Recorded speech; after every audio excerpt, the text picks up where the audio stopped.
Firman Tuhan hari ini telah diambil dari kitab Roma pasal 1 ayat 8 sampai 15. Penulis Jemaat akan membacakannya buat kita. Pertama-tama, aku mengucap syukur kepada Allahku oleh Yesus Kristus atas kamu sekalian, sebab telah tersiar kabar tentang imanmu di seluruh dunia. Karena Allah yang kulayani dengan segenap hatiku dalam pemberitaan Injil anaknya adalah saksiku, bahwa dalam doaku, aku selalu mengingat kamu. Aku berdoa, semoga dengan kehendak Allah, aku akhirnya beroleh kesempatan untuk mengunjungi kamu. Sebab aku ingin melihat kamu untuk memberikan karunia rohani kepadamu, guna menguatkan kamu. Yaitu supaya aku ada di antara kamu dan turut terhibur oleh iman kita bersama, baik oleh imanmu maupun oleh imanku. Saudara-saudara, aku mau supaya kamu mengetahui bahwa aku telah sering berniat untuk datang kepadamu, tetapi hingga kini selalu aku terhalang, agar di tengah-tengahmu aku menemukan buah, seperti juga di tengah-tengah bangsa bukan Yahudi yang lain. Aku berhutang baik kepada orang Yunani maupun kepada orang bukan Yunani, baik kepada orang terpelajar maupun kepada orang tidak terpelajar. Itulah sebabnya aku ingin untuk memberitakan Injil kepada kamu juga yang diam di Roma. Sebab aku mempunyai keyakinan yang kokoh dalam Injil, karena Injil adalah kekuatan Allah yang menyelamatkan setiap orang yang percaya, pertama-tama orang Yahudi, tetapi juga orang Yunani. Sebab di dalamnya nyata kebenaran Allah yang bertolak dari iman dan memimpin kepada iman. Seperti ada tertulis, orang benar akan hidup oleh iman. Sebab murka Allah nyata dari sorga atas segala kefasikan dan kelaliman manusia yang menindas kebenaran dengan kelaliman. Amin. Amin. Ibu Anita akan memberikan khotbah dengan firman berjudul Injil yang harus disampaikan sebisa mungkin.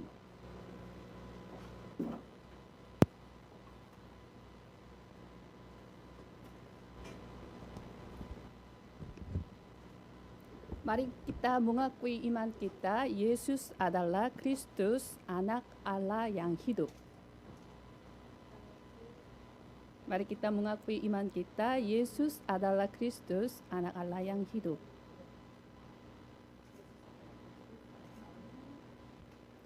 Mari kita saling memberi salam. Saudara adalah milik Kristus Yesus. King adalah milik Kristus Yesus.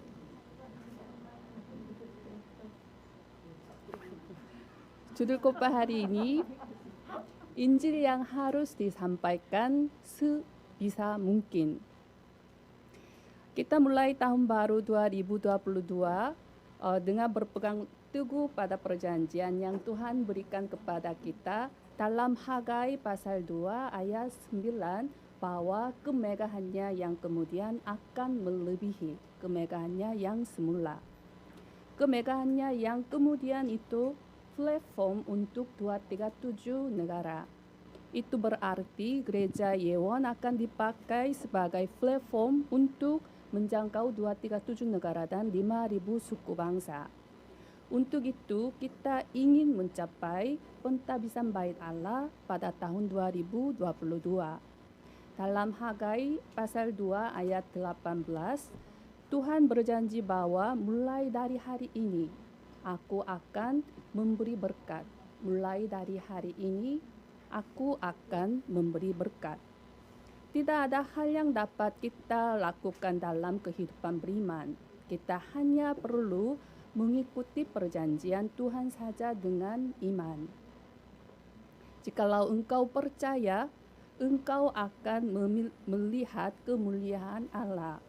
Carilah dahulu kerajaan Allah dan kebenarannya, maka semuanya itu akan ditambahkan kepadamu. Prioritas kita haruslah Kristus Yesus Tuhan kita. Tahun 2022, kita harus benar-benar melepaskan diri dari kehidupan yang berpusat pada diri sendiri. Dalam Kejadian pasal 3, lalu kita harus menjalani kehidupan yang berpusat pada Kristus. kita harus berpusat pada kerajaan Allah. Pentabisan Bait Allah pun hanya untuk menyatakan Kristus dan memperluas kerajaan Allah. Untuk itu hal yang penting adalah kepenuhan Roh Kudus. Kita harus menerima kepenuhan Roh Kudus, bukan kekuatanku atau kehendakku. Kepenuhan Roh Kudus adalah berkomunikasi dengan Allah Tritunggal melalui doa 24 jam. Kepenuhan Roh Kudus adalah menikmati berkat-berkat takhta surgawi. Kita memiliki tugas untuk menikmati dan menyampaikan berkat-berkat tersebut secara nyata. Mari kita ingat 3K: Kristus, kerajaan Allah, dan kepenuhan Roh Kudus. Amin. Itulah sebabnya dua perjanjian sangat penting. Apa itu dua perjanjian? Itu berdoa sambil berpegang pada firman Tuhan, bukan pikiranku atau keinginanku. Saya sering ketemu dengan orang Indonesia yang tinggal di Korsel. Jika saya bertanya tentang pokok doa mereka, pokok doanya hampir sama. Untuk kesehatan keluarga yang tinggal di Indonesia, keuangan, mencapai tujuan masing-masing. Itu memang penting, tetapi Tuhan berkata kepada kita yang adalah anak-anak Tuhan bahwa carilah dahulu kerajaan Allah dan kebenarnya. Maka semuanya itu akan ditambahkan kepadamu. Mulai tahun ini saya harap saudara dapat memulai dua perjanjian. Saya harap isi doa saudara berubah dari hal yang lahiriah ke hal yang rohania, yaitu menyelamatkan jiwa-jiwa dan memperluas kerajaan Allah. Karena Tuhan telah tahu semua hal yang diperlukan oleh kita.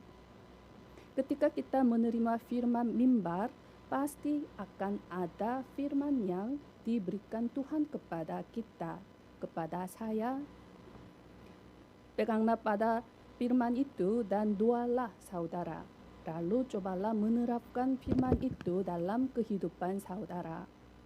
Kita harus menyampaikan Injil sebisa mungkin sebagaimana judul khotbah hari ini. Apa itu Injil? Injil adalah Kristus. Karena Kristus menyelesaikan 3 masalah mendasar manusia, yaitu masalah setan, masalah dosa mula-mula, dan masalah terpisah dari Allah. Kristus menyelesaikan 3 masalah tersebut melalui 3 jabatan, yaitu Raja sejati, Nabi sejati, dan Imam sejati.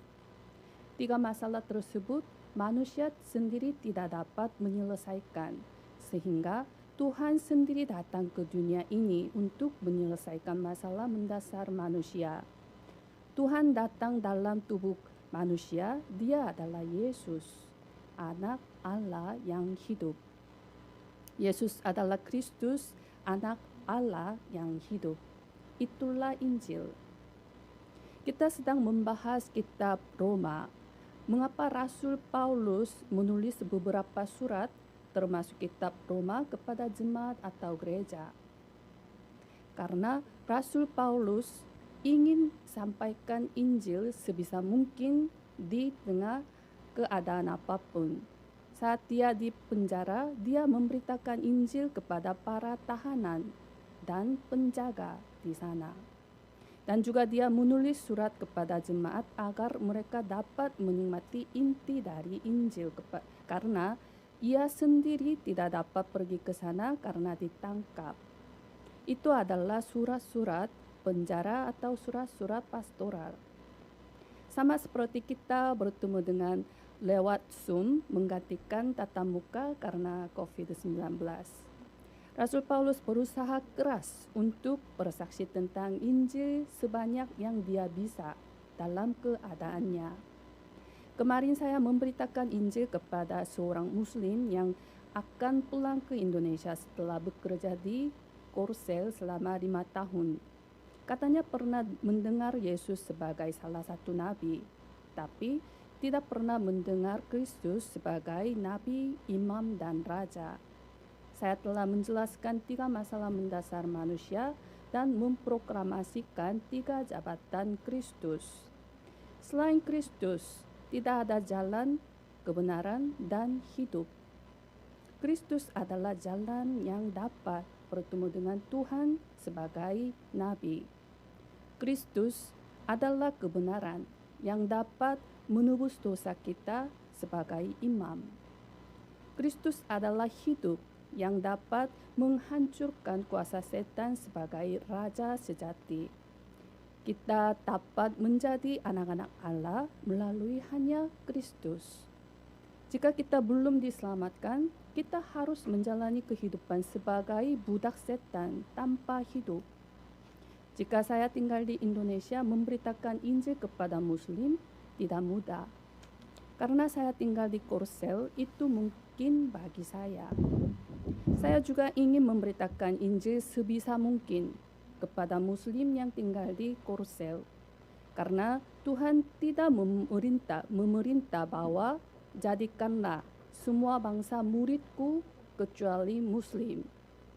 Kita harus memegang gerakan 70 murid sekaligus pentabisan Bait Allah. Itu bisa jadi 70 orang maupun 70 wilayah. Dengan kata lain, seperti 70 murid dalam Alkitab, saudara harus menjalani kehidupan seorang penginjil di wilayah di mana saudara tinggal, di perusahaan di mana saudara bekerja, di sekolah di mana saudara studi. Di antara mereka, murid-murid seperti Rahab, murid-murid seperti Lydia dan Yason, dan murid-murid seperti Priscilla dan Aquila yang telah Tuhan siapkan akan dibangkitkan. Kemudian sistem penginjilan wilayah, penginjilan industri, dan penginjilan sekolah akan didirikan. Pentabisan Bait Allah dan gerakan 70 murid, kedua hal ini merupakan arah rohani untuk menikmati berkat-berkat jawaban 24 jam pada tahun 2022. Saya memberkati setiap jemaat Indonesia dalam nama Yesus Kristus. Kiranya saudara dapat memberitakan Injil sebisa mungkin pada tahun 2022 dan mengalami berkat bahwa kemegahannya yang kemudian akan melebihi kemegahannya yang semula. Pokok bahasan yang pertama adalah antusiasme Injil 24 jam. Dalam ayat 8 sampai 10, pertama-tama aku mengucap syukur kepada Allahku oleh Yesus Kristus atas kamu sekalian, sebab telah tersiar kabar tentang imanmu di seluruh dunia. Karena Allah yang kulayani dengan segenap hatiku dalam pemberitaan Injil anaknya adalah saksiku, bahwa dalam doaku aku selalu mengingat kamu. Aku berdoa, semoga dengan kehendak Allah, aku akhirnya beroleh kesempatan untuk mengunjungi kamu. Rasul Paulus mengungkapkan kepada mereka bahwa ia berencana untuk mengunjungi Roma. Sebenarnya, gereja di Roma tidak didirikan oleh Paulus. Para teolog menemukan pemulaan gereja Roma dalam Kisah Para Rasul pasal 2. Dalam Kisah Para Rasul pasal 2, Roh Kudus turun ke atas 120 murid yang berdua di Roteng Markus pada hari Pentakosta. Roh Kudus turun ke atas mereka seperti api dan angin, dan mereka dipenuhi dengan Roh Kudus dan berkata-kata dalam bahasa-bahasa lain. Pada waktu itu, orang-orang Yahudi diaspora Saleh yang datang ke Yerusalem dari seluruh dunia terkejut setelah mereka melihat peristiwa ini. Secara khusus, setelah kedatangan Roh Kudus, mereka mendengar pesan penyaliban dan kebangkitan Yesus Kristus yang disaksikan Petrus. Lalu mereka bertobat dan kembali ke Roma untuk memberitakan Injil dan juga sepertinya telah membangun gereja di Roma. Ketika Rasul Paulus menulis surat kepada jemaat di Roma, itu terjadi setelah peristiwa Pentakosta berlalu 20 tahun lamanya. Selama 20 tahun di Roma pun diberitakan Injil dan dibangun gereja, sehingga Rasul Paulus mengucap syukur kepada jemaat Roma dan mengakui bahwa dia turut berdoa untuk mereka. Kemudian dia menjelaskan mengapa dia ingin mengunjungi gereja di Roma. Dalam ayat 11-13, sebab aku ingin melihat kamu untuk memberikan karunia rohani kepadamu guna menguatkan kamu, yaitu supaya aku ada di antara kamu dan turut terhibur oleh iman kita bersama, baik oleh imanmu maupun oleh imanku. Saudara-saudara, aku mau supaya kamu mengetahui bahwa aku telah sering berniat untuk datang kepadamu, tetapi hingga kini selalu aku terhalang agar di tengah-tengahmu aku menemukan buah, seperti juga di tengah-tengah bangsa bukan Yahudi yang lain. Rasul Paulus memiliki satu alasan untuk ingin ke Roma. Dia ingin memberitakan Injil yang dinikmati dirinya sendiri supaya mereka dapat menguatkan dan menghasilkan buah yang lebih besar. Kata menguatkan dalam teks tersebut adalah sterizo dalam bahasa Yunani, yang berarti membuat kuat atau untuk memastikan. Kata sterizo juga muncul dalam permintaan Yesus kepada Petrus sebelum dia disalibkan. Dalam Lukas 22 ayat 32, ketika Yesus berkata bahwa Petrus akan menyangkal aku, Yesus menekankan seperti ini, dan engkau, jikalau engkau sudah insaf, kuatkanlah saudara-saudaramu. Kata yang digunakan di sini adalah sterizo. Artinya Petrus harus dikuatkan secara rohani dulu, lalu harus menguatkan saudara-saudara di sekitarnya. Rasul Paulus juga menulis kitab Roma dengan harapan yang sungguh-sungguh untuk membuat jemaat Roma berdiri teguh dan menghasilkan buah yang lebih besar dengan Injil Yesus Kristus. Kita pun harus memiliki antusiasme Injil 24 jam seperti Rasul Paulus. Dalam teks hari ini ada ungkapan yang mengutamakan antusiasme Rasul Paulus. Dalam ayat 10, aku akhirnya beroleh kesempatan. Dalam ayat 15, aku ingin untuk memberitakan. Dalam Kisah Para Rasul 20 ayat 24, dia mengaku bahwa dia adalah orang yang mempertaruhkan nyawanya untuk Injil. Dalam 2 Korintus 5 ayat 13, sebab jika kami tidak menguasai diri, hal itu adalah dalam pelayanan Allah. Dan jika kami menguasai diri, hal itu adalah untuk kepentingan kamu. Dengan kata lain, dia berfokus pada hanya Injil, all in pada Injil. Saya harap antusiasme Injil 24 jam dipulihkan dalam kehidupan saudara masing-masing pada tahun 2022. Dalam Wahyu 3 ayat 15-16, aku tahu segala pekerjaanmu, engkau tidak dingin dan tidak panas. Alangkah baiknya jika engkau dingin atau panas. Jadi karena engkau suam-suam kuku dan tidak dingin atau panas, aku akan memuntahkan engkau dari mulutku. Kita harus ingin bahwa kehidupan beriman adalah segalanya atau tidak sama sekali, semua atau nol, panas atau dingin, anak-anak Allah atau budak setan, maju atau mundur. Dalam Ibrani 10 ayat 38-39, tetapi orangku yang benar akan hidup oleh iman. dan apabila ia mundurkan diri, maka aku tidak berkenan kepadanya. Tetapi kita bukanlah orang-orang yang mengundurkan diri dan binasa, tetapi orang-orang yang percaya dan yang beroleh hidup. Kita harus menjalani kehidupan yang bergerak maju dengan iman. Kita harus menjalani kehidupan dengan iman yang benar untuk menyelamatkan jiwa-jiwa. Kehidupan seperti ini akan menghidupkan bukan hanya orang lain, tetapi juga diri kita sendiri. Dalam ayat 12, yaitu supaya aku ada di antara kamu dan turut terhibur oleh iman kita bersama, baik oleh imanmu maupun oleh imanku. Paulus terhibur saat memberitakan Injil kepada jemaat Roma, dan juga jemaat Roma terhibur saat mendengar Injil yang diberitakan oleh Paulus. Kita harus ingat bahwa hal-hal yang rohani semakin banyak kita beri, semakin banyak kita terima.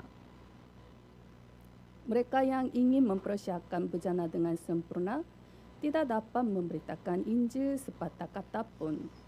Sebaliknya, bahkan jika mereka yang masih kurang, mereka akan bertumbuh dan meluaskan bejana mereka melalui memberitakan Injil dan melakukan harapan. Karena pelayanan pekerjaan Tuhan dilakukan dengan iman, bukan kemampuan diri. Jika Tuhan memiliki rencana keselamatan untuk orang itu, pintu keselamatan akan terbuka tanpa peduli penampilanku, kondisiku, situasiku, dan kemampuan bahasa juga. Saya memberkati setiap jemaat Indonesia dalam nama Yesus Kristus. Kiranya saudara dapat mengalami karya Tuhan setelah lepas dari kurungan pikiran sendiri. Pokok bahasan yang kedua adalah orang yang berhutang pada Injil. Dalam ayat 14 sampai 15, aku berhutang baik kepada orang Yunani maupun kepada orang bukan Yunani, baik kepada orang terbelajar maupun kepada orang tidak terbelajar. Itulah sebabnya aku ingin untuk memberitakan Injil kepada kamu juga yang diam di Roma. Rasul Paulus mengidentifikasi dirinya sebagai orang yang berhutang. Opeiletes dalam bahasa Yunani berarti orang yang berkewajiban untuk melakukan sesuatu. Paulus memiliki kesadaran sebagai orang yang berhutang pada Injil. Mengapa Paulus memiliki kesadaran sebagai orang yang berhutang pada Injil? Karena dia menerima berkat hidup yang kekal melalui kasih karunia Allah, bukan pekerjaan atau usaha sendiri. Maka dia menganggap ini sebagai hutang rohani. Selain itu, karena dia menganiaya orang-orang yang percaya kepada Yesus Kristus sebelum dia percaya kepada Yesus Kristus, maka dia memiliki hati sebagai orang yang berhutang pada Injil. Paulus menekankan fakta ini kepada jemaat Roma bahwa melunasi utang rohani adalah memberitakan Injil bahwa Yesus adalah Kristus, satu-satunya solusi atas segala masalah. Dalam ayat 14, aku berhutang baik kepada orang Yunani maupun kepada orang bukan Yunani, baik kepada orang terbelajar maupun kepada orang tidak terbelajar. Pada saat itu, Roma mendominasi dunia secara politik, tetapi secara budaya Yunani mendominasi dunia. Setiap orang memerlukan Injil tanpa pengecualian. Secara khusus, Paulus yang dipanggil sebagai rasul untuk memberitakan kepada bangsa-bangsa lain, menyampaikan Injil kepada setiap orang, dan memberitakan Injil sebisa mungkin kepada setiap orang. Dalam 1 Korintus 9 ayat 16, karena jika aku memberitakan Injil, aku tidak mempunyai alasan untuk memegahkan diri. Sebab itu adalah keharusan bagiku. Celakalah aku jika aku tidak memberitakan Injil. Pengakuan ini sangat luar biasa. Siapapun tidak dapat melakukan. Rasul Paulus mengatakan bahwa dia ingin memberitakan Injil kepada jemaat Roma sebisa mungkin. Apa artinya bahwa Paulus ingin memberitakan Injil kepada jemaat Roma yang telah menerima Injil? Mereka yang telah menerima Injil juga harus masuk ke dalam berkat-berkat Injil yang lebih dalam. Di sisi lain, untuk menyalakan api sekali lagi terhadap Injil kepada mereka, kita harus menjalani kehidupan yang mengalami sehari-hari tingginya, panjangnya, luasnya, dalamnya Injil yang adalah Kristus. Oleh sebab itu, ibadah itu sangat penting. Sebenarnya, kita harus mengalami Injil pada setiap saat melalui firman mimbar. Pada waktu itu, kita memiliki kekuatan untuk menghadapi tantangan. Orang percaya sering diakui seperti ini. Tidak ada yang lebih baik dari Yesus Kristus dan tidak ada yang lebih menggembirakan daripada diselamatkan. Yesus Kristus adalah segalanya. Sebab di dalam Dialah tersembunyi segala harta hikmat dan pengetahuan. Saya memberkati setiap jemaat Indonesia dalam nama Yesus Kristus. Kiranya saudara dapat memiliki bukti yang memberi pengaruh rohani sambil menikmati sukacita keselamatan dan menyaksikan rahasia yang tersembunyi di dalam Yesus Kristus setiap hari. Sebagai kesimpulan, are you still burning? Apakah saudara masih membara? Apakah saudara memiliki antusiasme untuk menyelamatkan jiwa-jiwa? Apakah saudara dipenuhi dengan Injil untuk menjangkau 237 negara dan 5.000 suku bangsa? Saya memberkati setiap jemaat Indonesia dalam nama Yesus Kristus. Kiranya saudara dapat menghadapi tantangan perjanjian untuk menyelamatkan nyawa dalam situasi dan kondisi apapun. Mari kita berdoa. Kami mengucap syukur kepada Tuhan yang telah memilih kami, memanggil kami, dan menyertai kami.